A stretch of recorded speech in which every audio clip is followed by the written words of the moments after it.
In the remote reaches of Baja Sur, Mexico, lies the incredible backdrop for Trail of Missions, an event that blends history, adventure, and nowadays, cutting-edge technology. Because I guess now we have to navigate. So she's the pro with that. I'm not. I don't know about pro. You're using onX though, so you can get there easier, right? Yeah, absolutely. I'll just stay on my app and just navigate through the app. I'll be way easier than the map.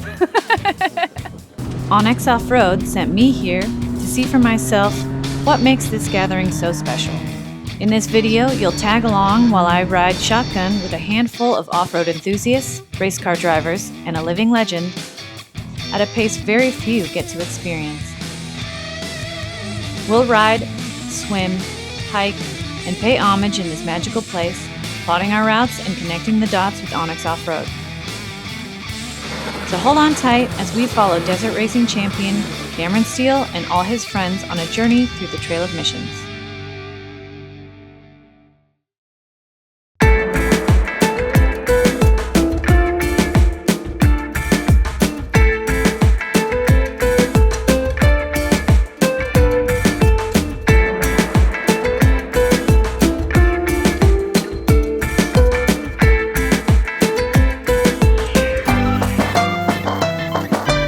What we're doing is we're exploring the history and culture of Baja Sur, which means we're going to follow the mission trail. It starts in Loreto and heads north into California. Right now we're standing in front of the San Ignacio Mission. This site was founded in 1706, and this giant stone church that exists today was actually built in the 1780s. Now for me, I love to show people the hard to get to locations. This is paved right to here, but we're going to see some tough stuff and create some dust and have some fun. The Can-Ams are very capable, and I promise you we have a very capable crew of drivers.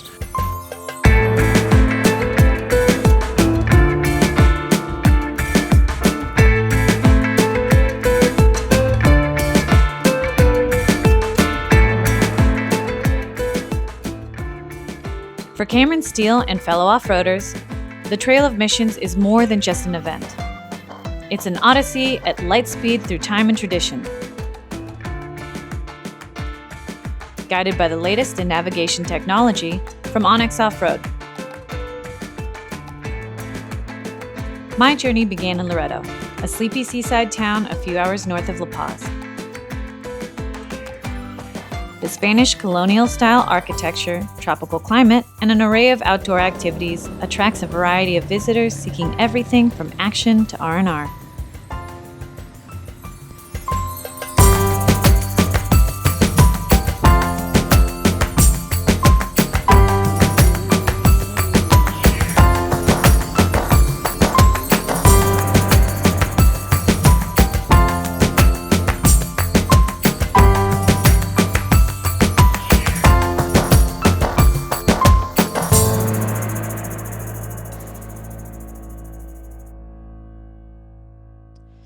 After a comfortable stay at La Mission Hotel, we set off up the coast to catch up with Cameron and his crew for lunch. Hi. How are you? Good, how are you? Good, I'm Cameron. Nice to meet you, I'm Kyra. Hi, Kyra. Pleasure. Welcome to the Trail of Missions. Thank you, super stoked. Then, I suited up and hopped into Deanne's Can-Am for a rip to some ruins and an ancient tree.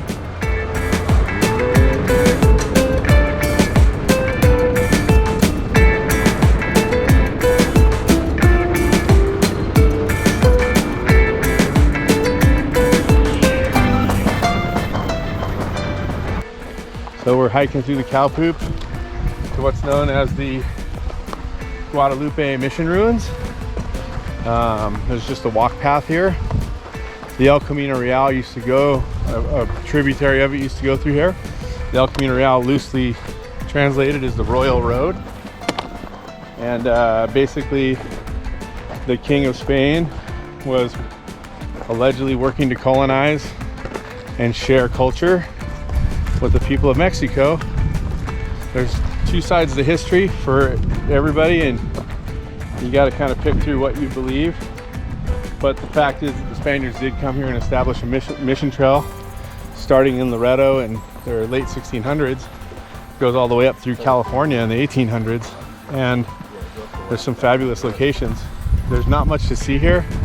As you can see, there's a wall that we're exploring, and The reason why Mission Guadalupe is here is because the missionaries had established Mulahe as a mission, and in the very early 1700s, and in 1709 it's said that they were looking to build a boat. They needed wood to build the boat because their boats kept failing, and they wanted to sail and prove that California was an island. That was one of those mystical stories. California was an island. It had been disproved in the 1500s, but some people chose not to believe that. So I think it was 1709, the local people brought the Spaniards here to show them trees that grow straight. So if you notice, most of the trees and most of the flora and fauna here in Baja grow like different directions, not a lot of straight to build ships out of or boats. So they brought them here and they found the tree, and there was actually enough here to build a ship, and it was the very first ship that was born in the, or boat that was built in the Californias.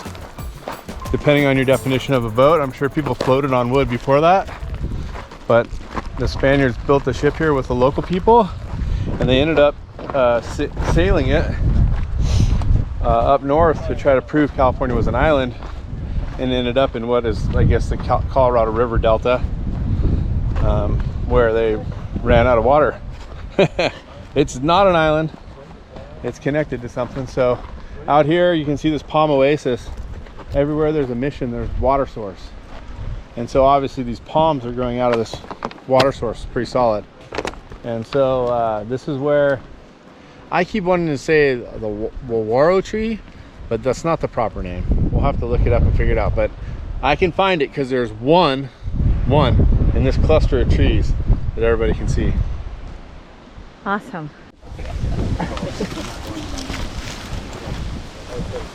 Pretty cool. Cuervo? What was it? Jose Cuervo? Gueribo. Yeah, something like that. It sounds like G. Gueribo. Cuervo? Gueribo. Cuervo.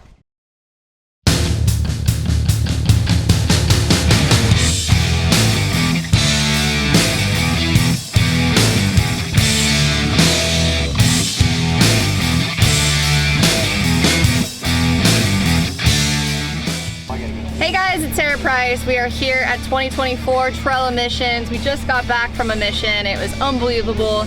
And you know, coming to something like this is always such a joy because a lot of us racers get to race past these beautiful destinations and missions and cities that we never get to actually explore and get to connect with. And so this is a time where we can kind of get back from the other side of racing and enjoy it, drive around, and get to have a blast in our Can-Ams and with good people and have a completely supervised ride to an extent. You know, we have Cameron, who's usually the one who's the head donkey, we call him, and he makes sure that we all kind of respect everything we're doing, but also have a good time doing it. So we have a great crew from everyone trailering and following us to make sure that we have mechanics on hand when anything happens, and we also have support when it's needed.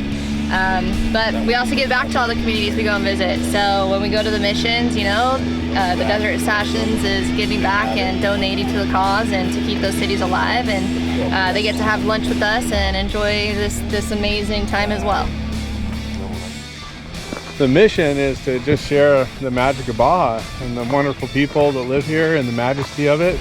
It's you know, for me, it's kind of like my family's history. My dad started coming in the 50s, started racing here in the 70s, and passed that down to me. And so through that time in the 80s and 90s, I had so much fun sharing it with people. I just kind of started to embrace it. Next thing I know, I started bringing friends down. We're not a tour company. We don't have random people coming. We have just friends, and my passion is just to share it with people. And our tag is sharing the stoke. That's a big part of what I think we're doing, is sharing culture and history, waving and talking to local people, and giving out food and high fives and stickers and hearing their stories. And these caves are discovered for the Jesuitas and Misioneros to come to here to explore the lands here, you know. Reaching back for the historical aspect of it. The cool part, obviously, is that we off-road to the places, so the Can-Ams are a perfect vehicle because very little this can stop them. Sheer cliffs maybe, but for me it's just about sharing with everybody and seeing the look on everybody's face when they're stoked and smiling and laughing, and it's just us. Normally you wouldn't have this buzzing drone over your head, right? But I just like to share it, and so far after 20 years of sharing it with people and on TV and on the web, it seems like people are stoked on it and happy. So I love it. I love everybody being happy.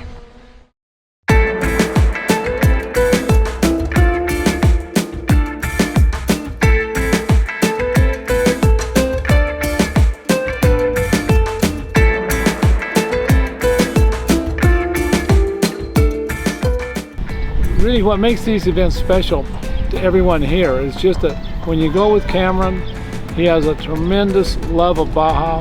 He cares about Baja. He has a passion for the people here and for the country.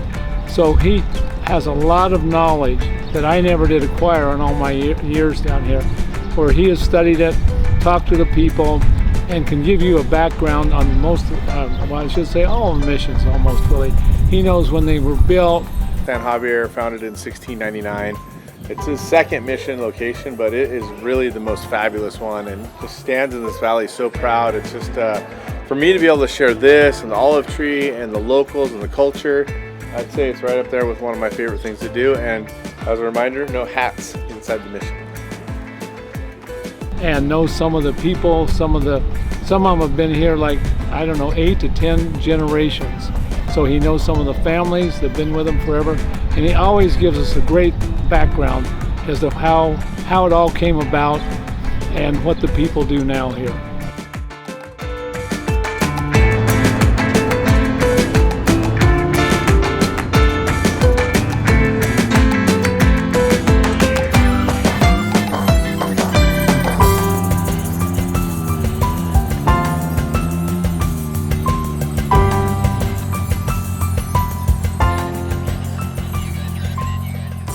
The environment allowed for a pace that was just a little bit butt-puckery, but not so much that we lost focus on the adventure itself. Because with anyone else at the wheel, I'm thinking, what am I going to do if we hit something, you know? Or fly off a cliff, or something of that nature. But riding with professionals, I'm allowed to relax and to have the opportunity to experience it in a different way.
Okay, so we took a pit stop. This is our lunch break for today.